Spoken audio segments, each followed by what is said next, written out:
Hello everyone. I hope that you're all doing well. This is me, Syed Shujathullah. Welcome to Bharat IAS Institute. Today we will be talking about a current news which is circulating across our newspaper, that is the renaming of Ghaziabad town. Okay. So the Uttar Pradesh government want to rename the Ghaziabad with some other names. We don't need to know that what other names has been preferred with respect instead of Ghaziabad, but we need to also know that actually do we have any law which deals with the changing of names of cities and states, or we don't have a law. So let us now understand that in a very elaborate manner. So we'll also talk about city name versus state name, how is the legislation is there with regard to this, limitations on changing name. We'll see one small procedure is done here. State should approve the name of a renaming of a particular city. Then it will be going to what, Ministry of Home Affairs. Ministry of Home Affairs send this particular proposal to Department of Post and also Department of Railways. Once these important ministries give the go ahead to the Ministry of Home Affairs, then Ministry of Home Affairs approve the name given by the state, and state can officially change the name in the subsequent documents. So this process is given here. So you can just understand that the final approval, if they ask you in the examination, the final approval for the changing of the city name or the state name should come from where, means it should come from Ministry of Home Affairs. Clear? But you have to understand one point, that changing of city name, how to change it, what could be the procedure followed in the process of changing of the city name is not mentioned in the constitution, whereas changing the state name is mentioned in the constitution. This is a very important statement that could be asked in the examination. Make sure that you are aware of it. So a small advertisement is there here with regard to UPSC 2024 and 2025. UPSC CSE Prelims cum Mentorship 45,000 it is, along with the interview guidance is covered. PSIR Long Term Test Series and Mentorship 55,000 is there, and UPSC Current Affairs Test Series weekly current affairs are given to you and explanation is followed anyhow. And with regard to any other difficulty, we will definitely try to help you out, and that costs this much. And if you want more details with regard to any of these courses, you can directly call on this particular number and you can talk to the chief educator and the mentor, that is me. Okay, chalo. Now let us start our discussion.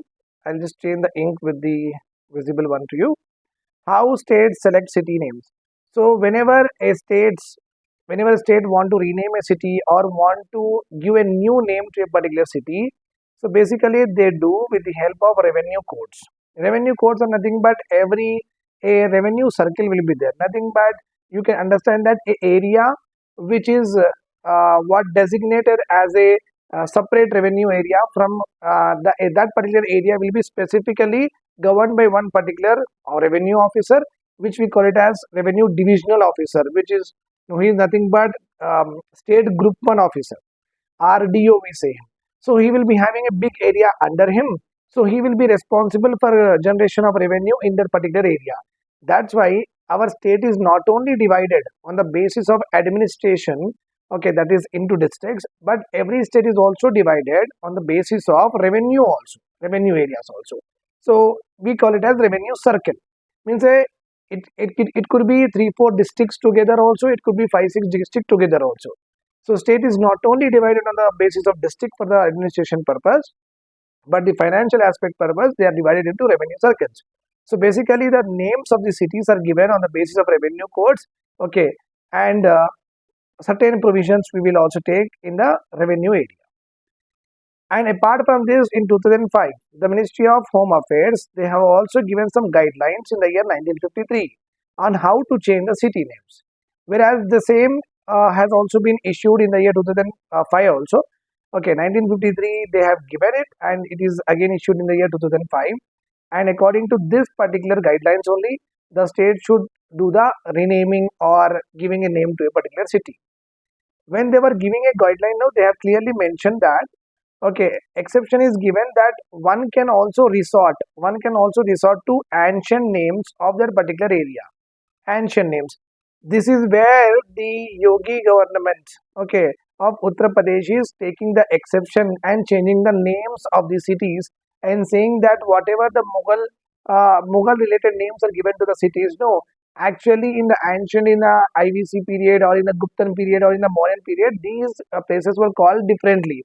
That's why we are changing the name of present day cities, okay, from to the ancient ones, to the ancient ones. That is why they are getting this particular power to change the city names with the ancient names. Okay, right. Now if you see here, with regard to the changing of city names, with regard to the changing of city names, there is no constitutional provision. Okay, nowadays Uttar Pradesh is in the front runner of changing the city names. That's why a example is given here. Every state will have their own revenue code. According to the revenue code only, they will change the names of the cities or towns. So Uttar Pradesh also followed Uttar Pradesh Revenue Code 2006 under Section 6. Okay, this is a code. This is a very big document. Under that, a Section 6 is there, which provides the state UP state to powers to change the name of the revenue area by just giving a notification in the Gazette. Gazette is nothing but government order. That's all. So as because the state governments may give the name to the city anytime, may change the name to the city anytime, and what procedure they are following, which is not standardized. That is the reason in the year 1953, the Home Ministry has given some procedure to be followed to name a particular city. The same circular was again reissued in 2005.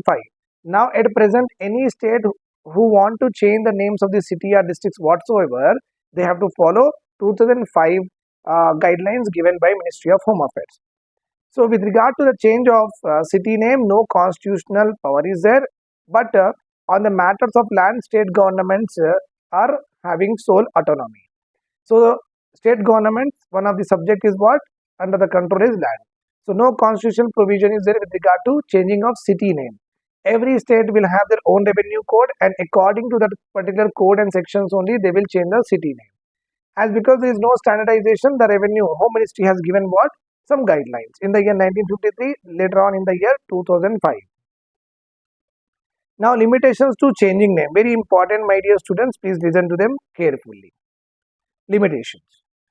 So, basically, the circular says that if a people are used to a particular name, the government should not change it. That's all. So, it is not desirable. Obviously, when people are used to a particular name to a particular area or a city, they don't need to again go for another name. Name change should not be done on the basis only avoided for names with historical connections. Any person, any monument, whatever it is, having a historical connection should not be given that. That should be avoided. And suppose a particular area is there, like Jhansi is there. Okay. So in Jhansi, there is one city is there, right? Jhansi is there. Jhansi city is Jhansi on the basis of another freedom fighter, Jhansi Lakshmibai, right? So here onwards, people, the state should not use any local patriotism, okay, or on language is the reason to change the name of the city. So local patriotism, okay, locally if anybody is very much, okay, very much a nationalist, very much a patriot, okay, on their names, the city should not be named, nor for the linguistic reasons. Like in, we are having Telangana here. We are having Telangana here. In this Adilabad, in this area, we are having one tribes called as Gond tribe. Okay. Gond tribes use a language called as Gondi, right or wrong? So now this particular area should not be given a name called as Gondi. So linguistic means on language basis, a area should not be called. Clear my point? Yes. And when the states are renaming the city, they have to see that no other village and town in our country is having the same name. Okay. Whenever the states are changing the name, they have to furnish full details why they are changing, what is the purpose, what is the objective, etc. to the Ministry of Home Affairs. One provision is there which actually gives the power to the various state governments like UP to change the name is, it is written in the circular itself that if any state government is considering to give an ancient name to the present day cities, it is allowed. It is allowed. This exception has been frequently invoked by the states to change names after 2014, after BJP came into the power. Okay, that is all about changing the city name. Now let us see the change of state name. So as I have already told you, Article 3 of our Constitution deals with various aspects with regard to the territorial boundaries. That is nothing but it talks about formation of states, alteration of boundaries of states, change of name. You can see here.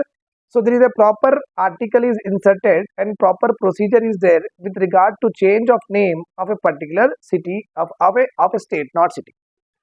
Article 3E allows the alteration of the name of a place through a law. Means through a law only a state can change its name. Parliament may by law alter the name of any state. Means the total power is rested with the parliament to change the name of the state. Recently, I have also seen that Mamata Banerjee, the Trinamool Congress leader and the CM of West Bengal, she is saying that why we should be using West, okay, for the Bengal. So it is a very much related to what when Pakistan is governing the Bengal and the Bangladesh. So that the Bangladesh was called as East Pakistan, and we were called as West West Bangladesh or West Bangla. So Mamata Banerjee is saying that I want to remove this West from West Bengal. Let us call my state as Bangla. So she has given a proposal to the Home Ministry with regard to that. Okay. So why? Because Parliament should pass a law with regard to the name of the state. State governments cannot change the name of their own states. Okay. Now a bill that seeks to change the name of the state. If any state want to change the name of their states, first of all they should give it to what? President. Means the CM and the Council of Minister means Mamata Banerjee and her cabinet should give a proposal to what? A president. Sir, we want to change the name. So at that time the president, if he finds it suitable, then he will send it to what? Legislature of the West Bengal and tell to them that take the opinion of the legislature what they are saying with regard to this change of name. Okay. So that's why with regard to the state name changing, directly the state government cannot do until and unless, okay, it is not given to the president, and president should say that, okay, you can discuss that in legislature. Once the legislature passes, okay, then the president will send it to what? Parliament, and it will be introduced in the parliament. And from parliament also, if it is passed, the name of the state will be changed. Okay. Once bill is passed in Lok Sabha and Rajya Sabha also receive the assent of the president, the name can be changed officially, and all the further or subsequent orders will be with the changed name. Thank you for hearing to me. Do join our courses, okay, to make your preparation very easy. Have a good day ahead.